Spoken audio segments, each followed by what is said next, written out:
السلام عليكم ورحمة الله وبركاته. خبجمتوتا في أردفتوتا خينيا إيجا جوجا الراخنا سجنتا تنتلا بيكسيسا خينيا كان تكفادا كرولوس أورهان قبني سنفني تجرا إيجا تنتلا خينيا كان الراخي ستي وانتوني نتلالو هاريرون أورهان بيفي على الدين بيجدو جرو مال فكاتا أكسم هاريرون أورهان بيفي عثمان بيجدو جرو حالتان إسا أكامي مالوناتون أورهان بيمو على الدين بيدقرتي كان جرو فيديو الراخي ستي ندبنا كانوا ما والقبتي هاريرون gonjaa fi niilfaraatuun gidduu jiroo maal ta'u kana hunda akkaataa seenaatiin ta'ee akkaataa seenaatiin wal qabsiisuudhaan isin waliin mari'annaa garuu viidiyoo kana osoo hin jalqabin duratti akkuma kanaan dura isiniin jechaa turre chaanaala keenya Ororii Kard subscribe godhuudhaan mallattoo notificationaa kana banadhaa akkasuma viidiyoo keenya like godhaa yeroo tokko asitti please viidiyoo kana pause gochuudhaan akkuma asirratti gartan kanatti VPN download gochuudhaan VPN banuudhaan akka nuuf daawwattan kabajaa fi jaalalaan isin gaafanna akkasuma warroonni hojii Ororii Kard isinitti tolee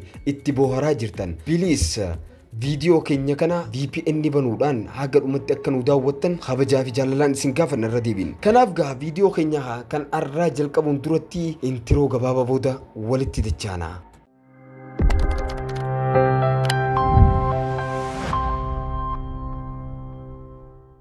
إيجا خبجمتوتا خينيا ولتي دچاني تجرا أحكم جلقب إسنين جي بليز VPN بنات شورانا كنو داوتن أبدي كمنا نمون VPN بناتني داوتن كومنتي إرتي نو بيسيسا إيجا بيسيس ني جلقبا قلق فميجرا تليجرام خينيا رتي شورا أفان أوروموتين بريفا ميسينيغوني قلق فميت جرا ورون ياسمانو تليجرام خينيا كان دراني جلتي نوردفا جرتن تليجرام ني خينيا كان دراني تيمتي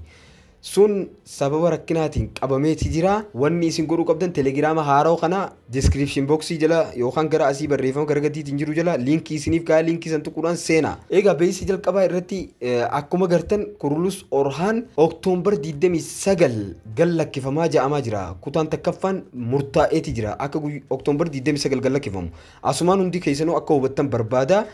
hundi keessanuu Oktoobar 29 afaan Oromootiin chaanaala keenya haaroo kanarratti gallakkifamaa achirratti nu دفو دنديسن أكسو مغا أكو مبيكتان كرولوس عثمانيس تمورامي تجرا برجافا إسا تموري أشرتي غبا فمي تجرا خانالي أسمانو بدا ورون نمبيني أكسو مغا أوتال چيرو غرو وغا سغليف نوتي أغر سيفاميرا أكوا وغا سغل فيلم خيسة دباري جرو نوتي مولاتي بيسي جل كبار رتي أبان غدا تكو يوكان بلچان تكو أكس جيدو باتي تجرا هاتو مالي فيديو كانان درا إيغا فيديو يرو دربي يوكان فيديو دراني كان عثمان بي إرجع بورصة نانوي يوقام مرسي غولما تشتري أبته وجاسة قال وان دربي فكاتو جتشون وان دربي وان نتي فكاتو إنجرو وجاسة قال قوتو مسارا بورصة مرسي وان تري إنفكاتو كون وان نمني تركي توكو يوقام بلوشان توكو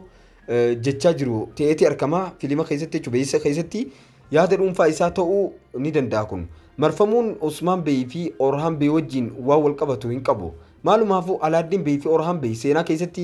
keessatti akka turan maal akka turan ilaaluuf mee ija seenaatiin haa ilaallu akka seenaa orhaan beey fi alaaddiin beey gidduutti dubbatetti wal dhabdeen isaan jidduu jiru hin turre orhaan beey Osmaan beey duraanuu isa bakka bu'aa akka danda'u waan beekuuf injifannoo maqaa isaatiin beekaman hunda keessa alaaddiin beey gahee guddaa kan qabu hin fakkaatu jedhama haa ta'u malee maqaan alaaddiin ogummaa fi saayinsistii ta'een kan dhufu yoo ta'u bulchiinsa kana gaggeessuu keessatti gahee guddaa qaba jechuudhaan dubbatama kana jechuun orhaan beey injifannoo galmaan ga'aa osoo jiru naannoolee mo'aman kan bulchuu akkasuma itti gaafatamummaa uummataa kan fudhatu alaaddiin beey ture akkasuma bakka tokko dhuunfachuun akkuma rakkina achitti mul'atuun erga injifatamee booda hiikuun akkasuma rakkoo uummataa kan furu injifachuun ulfaataa miti jedhama waa'ee Mongool yommuu dubbanne garuu addunyaa guutuu mo'ataniiru isaan garuu bakka deeman hundatti dhiiga qofa dhangalaasu bakkeewwan isaan keessa darban lubbuu xiqqoo qofaatu hafa kanneen hafan immoo isaan gabroomsuu turan yookaan warra hafan san ni gabroomsu kana jechuun Mongoolonni addunyaa kanaan yookaan addunyaa kana mo'atan malee ni mo'atu malee bulchuu hin danda'u jechuudha bulchuu hin danda'u jechuu hin dandeessu garuu musliimoonni akkas hin turre orhaan beey injifannoo ni raawwata alaaddiin beey immoo rakkoolee jiran furuudhaan iddoowwan mo'aman sana furuudhaan bulchiinsa achi jiru hunda bulchuuf ni haala garuu kurulus Osmaan keessatti waa'ee guyyoota jalqabaa yeroo Osmaan beey lubbuun ture waan dubbannu fakkaata akkasuma yeroo Osmaan beey du'aan boqotu orhaan beey yoo fedhe qabeenya Osmaan beey hafe hunda mootummaa dabalatee walakkatti qooduuf akka danda'an alaaddiin beeyiif yaada dhiheessa akkasuma isinitti haa himnu alaaddiin beey garuu didee ati nama bakka bu'aadha ani immoo muummicha ministeeraa keessanii ministeera addaa keessan nan ta'an yookaan waanuma yettanii waamtan hundaan jedhaan maalumaafuu ilaalchi seenaa kanuma ammaaf filima keessatti Alaaddiin Bey Orhaan Bey baay'ee waan hin gammanne fakkaatu isaan lachuutu kana caalaas Osmaanittis addatti waan gammadee hin fakkaatu dhimmi Orhaan Bey akkuma argitan duula irratti deemaa jira yookaan filima keessatti beeysa keessatti isaa duulatti deemu argitan Alaaddiin Bey garuu mana jira yeroo tarkaanfii argine hunda Orhaan Bey ta'ee jira yookaan yeroo lolli tokko dhufu hunda Orhaan Beytu deema akkasuma beeksisa kana dura ba'e keessatti Goonjaan akkasuma gammachuu waan qabdu hin fakkaatu ture Goonjaan Osmaan Bey abbaa warraa ishee lola irratti akka hin ergine isitti dhagahamaa jira maaliifi isaanis Orhaan Bey akka nama bakka bu'atti fuulduratti fidaniiru yookaan bulchaa biyyattiitti ta'a jedhanii fuuldura ka'aniiru sababa kanaafidha akkas jettee addi kanaafidha Goonjaan irra deebitee Alaaddiin duula akkanaa irratti deemuu akka qabu itti hima jennee yaanna kana irra deddeebitee kan dubbachaa jirtu Goonjaan ammallee mucaa waan hin qabneefi yookaan daa'ima waan hin qabneefi akkasumas Alaaddiin dirree waraanaa irratti akka hafu hin barbaaddu yookaan dirree waraanaa kan dheeyne yoo manatti hafee isiin akkas hin barbaaddu garuu Osmaan Bey eessatti Alaaddiin Bey akka barbaachisu caalatti hubata yookaan bakka itti Alaaddiin Bey barbaachisu Osmaan Bey akka gaariitti beeka kanaafidha ilmaan isaa lamaan yoo deeman taatee tokko yoo mudatan yookaan rakkoon tokko yoo mudatan haala akkasii keessatti Osmaan Bey ilmaan isaa lamaan lubbuu isaanii akka dhaban gonkumaa akka hin barbaanne kanaafi kana beeka kana jechuun akka qaama iskiriiptii diraamaa kanaatti yookaan filima kanaatti isinitti himna maal hunaatu yoomiyyuu gama Orhaan Bey ni fudhatti jennee iyyaannu yookaan Orhaan Bey qofa deeggarti jennee iyyaannu lamaan isaanii iyyuu ni deeggarti sababni isaas lamaan isaanii dhaqanii duula irratti ni hirmaatu kanaafidha yoo rabbi fedhe injifatanii ni deebi'u jettee waa isaan lamaanii dubbachaa akka jirtu beeksisa irratti argitee jirta kana irraa wanti tokko beekamaadha Orhaan Bey dursee waan deemeef boodarra Osmaan Bey Alaaddiin Bey akkasuma isa duuka erge kanaaf isinis yookaan isallee gargaaruu danda'a sababa jiruufi Alaaddiin Bey bakka isaan baay'ee barbaadanitti Orhaan Bey akka gargaaru beekamaadha yookaan bakka Orhaan Bey baan akka gaariitti rakkatanitti Alaaddiin Bey dhaqee akka gargaaru ifaadha masaraan injifatamuu immoo buursaa hin ta'u masaraa biraa ta'a gaafa injifatamuu Alaaddiin gahee guddaa masaraa sana keessatti qabaachuu ni mala kanaafidha garuu Goonjaa fi Niilfiraatuun ilaalchisee dhimma isaanii irratti akka ifatti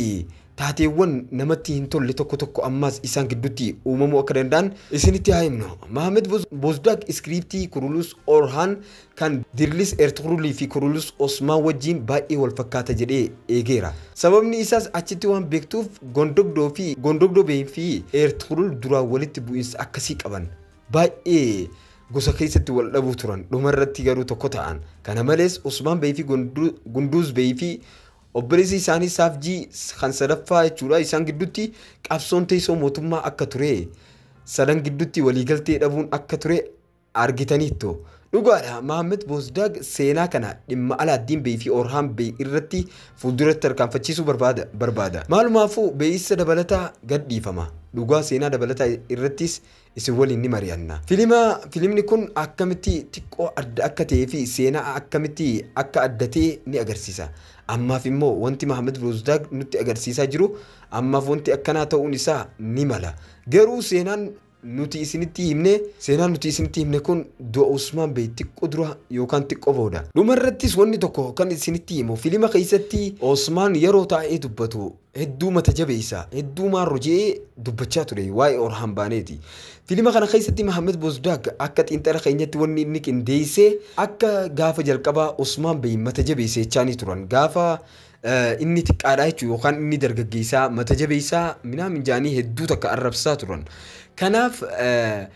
Orhaan illeen daantuma Osmaan san hordofsiisaa jiran yookaan bifuma isaa saniin mata jabeessa qaalii namaan dhaga'uu fi murteeffataa waan akkasiisan irratti oofaa jiran kanaaf akka mul'atuttu filima keessattis odoo seenaa hin taanellee akka inni bakka bu'u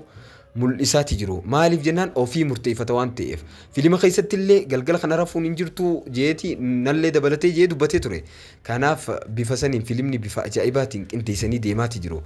maalumaaf viidiyoo keenya irratti ilaalchi keessan maal ture hagam takka isinitti tolee jira kutaa koomentii keenyaa irratti kutaa yaadaa koomentii keenyaa irratti nuuf ibsa. Viidiyoo itti aanutti wal argina. Hanga sanatti nu faana tura. Chaanaala Oromoo Riikardii irratti nu hordofa. Akkuma jalqabe isiniin jedhe chaanaala keenya subscribe godhuu hin dagatina. Pilaatfoormii keenya hunda irratti nu hordofuu dandeessan. Liinkiin profaayila jala jira. Akkasuma warroota nu fakkaatanii hojjetan irraa if eeggadha. Lakkoofsi keenya kan bilbila istuudiyoo akkuma beektan fiilmii irratti ni maxxanfama.